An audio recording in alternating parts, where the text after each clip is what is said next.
ఈరోజు fee reimbursement కోసం ఒక ప్రశ్న ఉత్పన్నమైంది. ప్రభుత్వం దాని మీద అడ్డగోలుగా అబద్ధాలు చెప్తూ ఉండే పరిస్థితి మనందరము చూసాము. యాక్చువల్గా 2024లో ఎన్నికల షెడ్యూల్ వచ్చిన దగ్గర నుంచి కూడా ఈ ఫీజు రియంబర్స్మెంట్ నిధులు చెల్లింపులు ఆగిపోయాయి. అంతకుముందు 2023 డిసెంబర్ వరకు కూడా మా జగనన్న ప్రభుత్వం పూర్తిగా ఫీజు రియంబర్స్మెంట్ బకాయిల్ని చెల్లించడం మనందరము చూసాం. అంతేకాకుండా గతంలో చంద్రబాబు నాయుడు గారు పెండింగ్ పెట్టిన 1778 కోట్లు కూడా ఒకేసారి జగనన్న చెల్లించడం జరిగింది. ఈ చంద్రబాబు నాయుడు గారు మంత్రులు చెప్తూ ఉంటారు, ఇదంతా కూడా ప్రభుత్వం అనేది కంటిన్యూస్ ప్రాసెస్, ప్రభుత్వాలు మారినా ఆ ప్రాసెస్ ప్రకారం వెళ్ళిపోవాలని. మరి ఎందుకు ఈ ప్రభుత్వం ఈ ఫీజు రియంబర్స్మెంట్ బకాయిలు చెల్లించలేదని నేను అడుగుతూ ఉన్నాను. జగనన్న పెండింగ్, అది కూడా ఎన్నికల షెడ్యూల్ రావడంతో ఒకే ఒక క్వార్టర్ అంటే 700 కోట్లు సుమారుగా అంతే మాత్రమే పెండింగ్ ఎలక్షన్ షెడ్యూల్ వలన పెట్టడం జరిగింది. వీళ్ళు అడ్డగోలుగా 4000 కోట్లు అంటూ అబద్ధాలు చెప్తూ ప్రజలను తప్పుదోవ పట్టించడానికి ప్రయత్నించిన పరిస్థితి రాష్ట్ర ప్రజలందరూ చూశారు. నిజంగా ఎంత వన్ సైడ్గా ఈ ప్రభుత్వం వెళ్తూ ఉంది అంటే, వాళ్ళకి అధికారం ఉంది కాబట్టి కౌన్సిల్లో కూడా అబద్ధాలు చెప్దాము అన్న విధంగా అన్న ధోరణిలో వీళ్ళు వెళ్తూ ఉండే పరిస్థితి మనం చూస్తూ ఉన్నాము. 2024 నుంచి కూడా ఎన్నికల షెడ్యూల్ వచ్చిన దగ్గర నుంచి కూడా ఇప్పటికీ 8 క్వార్టర్లు అవడమే కాకుండా 9వ క్వార్టర్ కూడా ఈ 2026లో మొదటి క్వార్టర్ కూడా అయిపోవస్తూ ఉంది. అంటే సుమారుగా 6300 కోట్లు బకాయిలు పెట్టారు.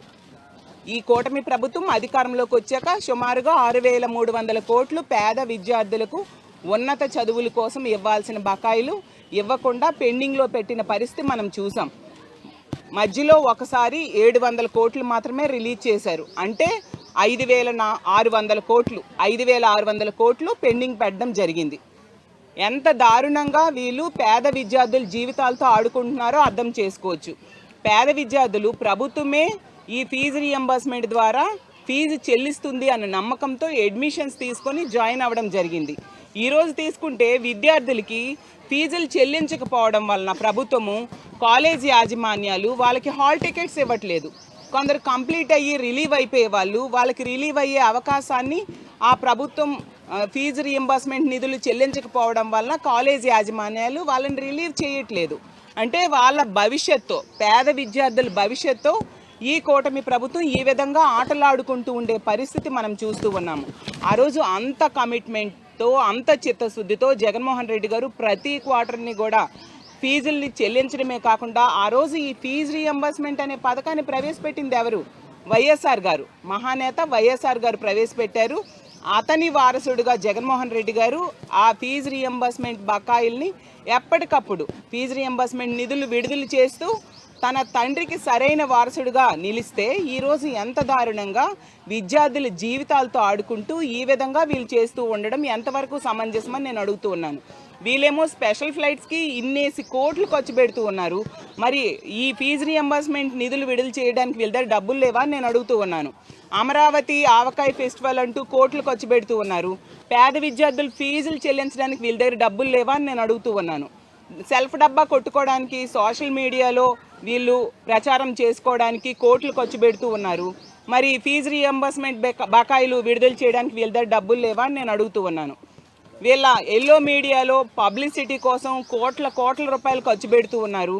మరి బీసీ, ఎస్సీ, ఎస్టీ మైనారిటీల్లోని పేద విద్యార్థుల చదువుల కోసం వీళ్ళు డబ్బులు ఖర్చు పెట్టడానికి నిధులు లేవా అని నేను ప్రశ్నిస్తూ ఉన్నాను. ఎంత ఘోరం అంటే ఫీజు రియంబర్స్మెంట్తో పాటు వసతి దీవెన అని చెప్పి వాళ్ళ ఖర్చుల కోసం జగనన్న టంచనుగా డబ్బులు రిలీజ్ చేసేవారు ప్రతి ఏడాది కూడా.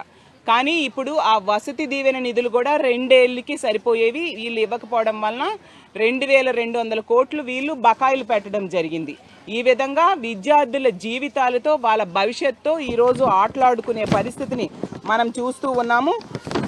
అది కాకుండా వీళ్ళు రిలీజ్ చేయలేదు సరి కదా, మళ్ళీ తిరిగి ప్రతి దానికి కూడా వీళ్ళు చేసిన తప్పులన్నిటి కూడా వీళ్ళ పాలనా వైఫల్యాలకి అన్నింటికి కూడా గత ప్రభుత్వం మీద తోసేస్తూ పబ్బం గడుపుకుంటూ ఉండే పరిస్థితి చూస్తూ ఉన్నాము.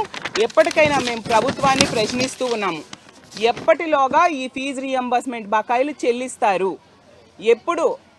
వాళ్ళ ఇష్టం. పోనీ తల్లిదండ్రుల అకౌంట్లో వేస్తారా, కాలేజీ యాజమాన్యం అకౌంట్లో వేస్తారా, వాళ్ళ ఇష్టం. గతంలో అయితే జగన్మోహన్ రెడ్డి గారు తల్లి అకౌంట్లో వేశారు. ఎందుకంటే తల్లిదండ్రులకి కాలేజ్ యాజమాన్యానికి ప్రశ్నించే హక్కుని కల్పిస్తూ అత్యంత పారదర్శకంగా ఉంటుందని చెప్పి చక్కగా తల్లుల అకౌంట్లో జగన్మోహన్ రెడ్డి గారు వేశారు. పోనీ చెల్లించే విధానం ప్రభుత్వం ఇష్టం, వాళ్ళకి నచ్చిన వాళ్ళ అకౌంట్లో వేయని, కానీ ఫీజు రీఎంబర్స్మెంట్ నిధులు మాత్రం రిలీజ్ చేయాల్సిన బాధ్యత ప్రభుత్వం మీద ఉంది. కాబట్టి తక్షణమే ఆ నిధులు రిలీజ్ చేసి తల్లిదండ్రుల అకౌంట్ అవ్వచ్చు లేదా యాజమాన్యాల అకౌంట్ అవ్వచ్చు, ఎక్కడో వదరు వేసి విద్యార్థుల భవిష్యత్తు ఆడుకోవద్దు, వాళ్ళ భవిష్యత్తుని కాపాడండి అని ఈ ప్రభుత్వాన్ని కోరుతూ సెలవు తీసుకుంటున్నాను. Thank you. కానీ విద్యార్థుల అకౌంట్లో ఇంకా పడలేదు కదండి, సో ఇంకా రిలీజ్ కాలేదు, మాటల వరకే చెప్పారు. సో రిలీజ్ అయిందైతే కేవలం 700 కోట్లు మాత్రమే. మొత్తం రిలీజ్ చేయాల్సింది 6,300 కోట్లు వీళ్ళు రిలీజ్ చేయాలి. అందులో 700 కోట్లు రిలీజ్ చేశారు. అంటే ఇంకా 5,600 కోట్లు పెండింగ్ ఉన్నాయి. మాట మాత్రంగా చెప్పారు. అది రిలీజ్ అయ్యాక అప్పుడు దాని గురించి మాట్లాడదాం.